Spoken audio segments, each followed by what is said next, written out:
Father squandered my college housing fund on a hotel stay, threatened suicide when confronted, and my mother sided with him over me. I am currently a college freshman. I am on a full ride to my university. Every semester, I get a check sent to my house to pay off my housing costs, which is about $9,000. My unemployed father got evicted from my old address because he wasn't paying rent, so my family started living in a hotel. I was questioning how they were paying for the hotel, considering it was $150 a night. Turns out, my father used my college check to cash out and pay for the hotel for 2 months. I begged him to pay off my college housing costs for 2 months straight. He lied to me, telling me that it was attached to some funds, which were hard to get out. Very confusing, but keep in mind I have absolutely zero financial literacy and my father never went into depth. I brushed it off, hoping that everything would work for the best. My college housing gave my father a deadline to pay off housing costs, November 1st. I was stressed for 2 months, unable to eat well, sleep, socialize, etc. If my dad doesn't pay it off, I may or may not have to drop out. When the deadline hit, I called my dad and asked him why he hadn't paid off my housing costs. He finally revealed that he used the check on the hotel we were living in. I was furious and I started interrogating him like a prosecutor. He blamed the family for being responsible for using my college money, not himself, and also blamed me. He lent me allowance money for 2 months, telling me that it was from my relatives when it was actually from my $9,000 housing check. I asked him why he would do this and he said that he didn't want to stress me out. I cried telling him I worked way too hard in high school for me to drop out. I said that he owed me an apology 3 times over the phone, but he refused because he thought he had done nothing wrong since he was providing for the family. I asked him again and he said sorry in a mocking voice. I told him that he was full of shit and he started saying that he wants to put a gun to his head and kill himself and it will all be on me. This is not the first time he has done that. I told him to do it and I hung up. My mom called me and I informed her about the situation. She told me to apologize to my dad and I told her, as psychotic as I may sound, I have no remorse, especially after what he did. My mom threatened to disown me but I somehow mended things with them for 3 weeks. It is currently Thanksgiving break and my father still didn't pay off my check and he said that he would get money Saturday to pay it off. My mom told me again to apologize to him after he paid my housing costs, and I said I would avoid conflict. But I think I'm way too stubborn to apologize, especially because I genuinely think I have nothing to be sorry for. My dad never fully apologized and made a joke out of me to the family. I'm honestly not sure because I never physically saw the check. All I know was that it was mailed to my old address and my neighbor gave the check to my father, who proceeded to cash it out. Yes, this is my very first check. The next one is coming this January to my old address. I told my father if he didn't give it to me in January I would report him and he said he would give it to me. Although I don't completely trust him, mainly because he did something similar to my older sister resulting in her dropping out, I have a lot of leverage on him. There's also a huge part that I left out regarding this situation. My mother is an illegal immigrant and if my dad goes to jail or gets charged, then she would have to go back to her country. I did threaten my dad with this but my mother said that she would flat out disown me if I did. I also have little siblings too so I would not like for them to have to take the fall for this. I think I will contact the school and ask them to put the mail somewhere safer, probably my dorm address. Date 1. First and foremost, immediately after this happened, I managed to get a separate debit card without my parents knowing. I don't have a job now, but I'm looking to get one later on in the semester. I didn't go to the financial aid center because my dad somehow managed to pay me back. I'm going under the assumption that it's through my grandmother's social security checks. Last December, after weeks of calling my father to make up for my scholarship money and pay me back, he finally sent me a check for $9,000. The check came in my dorm mail around midnight. I was asleep by then and my dad was spam calling my phone to tell me it was in the mail. I didn't call him back until 1 in the afternoon because I had an exam that day. He started cursing at me, telling me how he couldn't sleep all night because I didn't answer my phone. I talked back and said, the stress you put me through for 3 months by lying about my scholarship check is nothing compared to the stress you went through for a day. He started insulting me in every way possible, telling me that I was spoiled. I swore back saying are you being serious, and he hung up. Moments later, my dad made my mom call me because he didn't want to argue with me. She screamed at me saying that I should always have respect for him as a father and that I should apologize for swearing. I said that yes, I did swear at him, but he did too, calling me bunch of slurs and whatnot. She also accused me of purposely ignoring them when I made it clear several times that I was asleep and I had an exam at 9 in the morning, hence not calling them at midnight. I told her that we shouldn't even have this talk because he was clearly in the wrong in this entire situation and every other kid would have gone to the financial aid center and my dad would have gotten in trouble. My mom misunderstood me for saying that I was going to report my dad. She had a mental breakdown and hung up. Moments later, my dad called and told me to go ahead and report him because I would be going to jail instead of him because he sent me some of the money from the check, which is bullshit. I called him out on his bullshit and he said that he was permanently severing ties so I could learn my lesson. He hung up. I didn't call them for a week until I realized that I didn't have a place to stay for winter break, my dorm closed. I swallowed my pride and called them back to apologize. They said they'll accept me back to the family. This honestly still keeps me up at night, but I literally didn't have a choice but to stay with them over break. Over break, they've noticed that I'm way more cold and distant towards them and they still wonder why. Luckily, I got the $9,000 check from my university to pay for this semester's housing fees. The best thing that came out of this is that I ended up reconnecting with my estranged sister, F25. Long story short, my father financially abused my sister for years, maxing out her credit cards and leaving her $20,000 in debt. They cut all ties a year ago after my sister started dating a guy they didn't approve of. When I was on good terms with them, they painted her as the bad guy, telling me that she betrayed them by choosing her boyfriend over the entire family. I also didn't know that my dad financially abused her. Turns out she was in the same situation I was in and ended up dropping out because my dad didn't let her take out a student loan. I talked to my sister and she said that she was honestly glad that she severed ties with them because she's finally financially independent, even if she's not financially stable. We're closer than ever and I probably consider her as a shoulder to lean on. Mentally, I'm really not doing well. I'm generally stoic, but this is taking a hard emotional toll on me because my family was my world. Before college, I always knew my father was insane, but my mother was my ride or die. I told her everything. I helped her through her marital problems, she told me everything, and the fact that she chose my abusive, unemployed father, the man that she always talked about wanting to divorce, over her daughter is heartbreaking. She still expects me to be her armchair therapist and she told me she wants me to act like how I did before. I told her over break that no matter what she does, she will never mend back the trust I had for her then. And my father, despite his flaws, I never expected him to use my check. He put such a huge emphasis on education and told me he wanted me to have the life he never had. And knowing he would sacrifice my education just so he could live in a fancy $150 hotel is very disheartening. Recently, I've been very isolated. I still talk to a few people, my grades are falling, and I haven't been eating or sleeping well. Maybe this situation should be a wake-up call for me, but I've come to the point where I'm completely apathetic about everything. I refrain from drugs thankfully, but even so, I feel like my life is on autopilot. If my dad gives me my legal documents. Update 2. My parents are religiously married through the Catholic Church in another country, but they never got legally married because my dad doesn't want my mother to get a green card. And yes, in some colleges like mine, the broken education system in America still use checks, but most people use direct deposit. I am glad to say that he no longer has access to my finances and I am in low contact with them. Thanks to the advice of this subreddit, I got my social security card and other documents months before I left for college. I also managed to get my first job. I distanced myself from my parents and I took a lot of time to reflect on them and their actions. They also distanced themselves from me after I finally put my foot down and refused to give them financial assistance. They said that I was self-absorbed and once again my father told me he would kill himself if I didn't help him. And this time, instead of telling him to off himself, I told him that's a decision he would make and I can't be responsible for it. I realized no matter what I do, they'll never change. They will always be the type of people to financially leech off of others using their suicide threats and weaponizing self-pity, but they're too emotionally stunted to see the faults of that.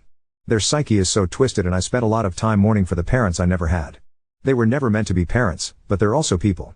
Sometimes people like them exist. As for my mother, she completely turned her back on me and said that I was a TV villain for not giving my father the money he deserved for raising me and my siblings. I told her he was never emotionally present as a father and neither was she. Not just from the suicide threats, but also by being a threat to our well-being. She used to treat me as a friend and therapist, but rarely as a daughter. She used me to complain about the emotional and mental abuse my dad inflicted on her. But at the same time, she was also the person to turn her back on me in a blink of an eye, if it meant protecting my father's feelings and making him happy. Sometimes, she went as far as to attack me or my siblings if we did anything to make him crossed.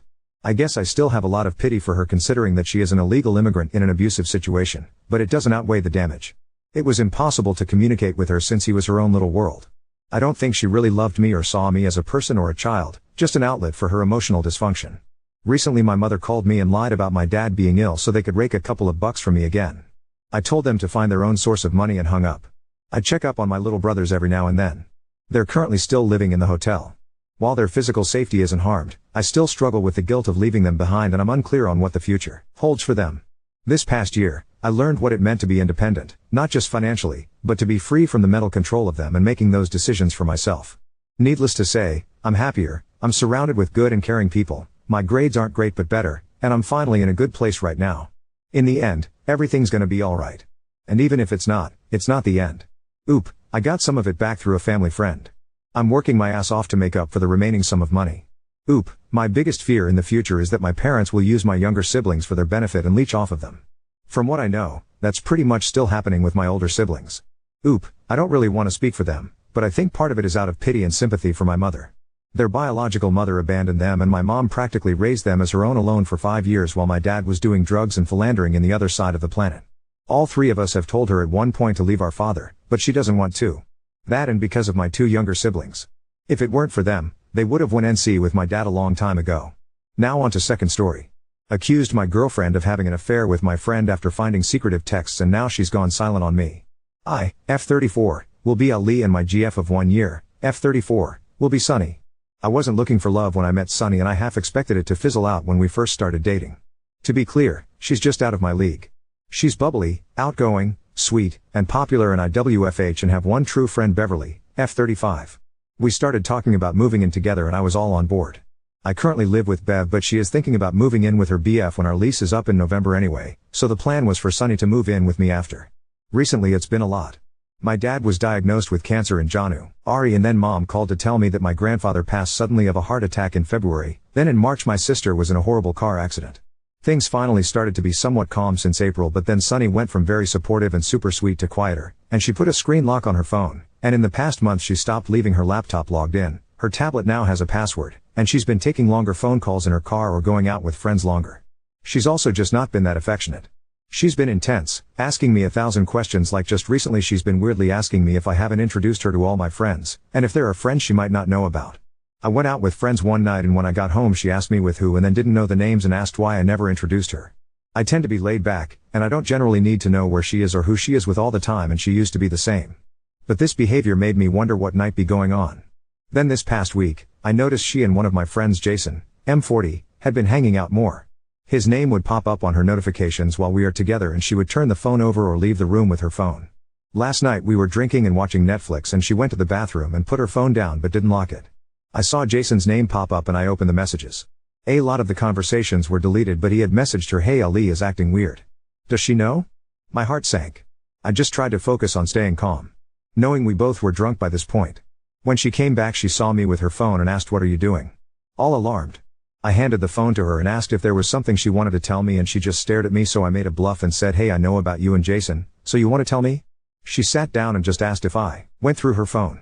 I asked her why it would bother her if she has nothing to hide. She asked me if I asked Jason and I just asked if they are having some sort of affair. She got really still and just quietly asked if that's what I thought and I explained everything I outlined here.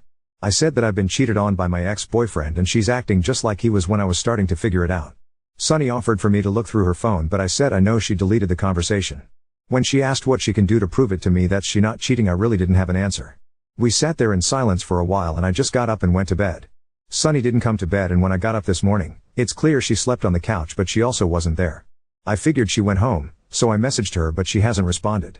Am I the odd for accusing her? She's acting so odd and this doesn't make sense. She knows cheating is a deal breaker for me. I've messaged Jason but he hasn't responded to me either and I am starting to question everything.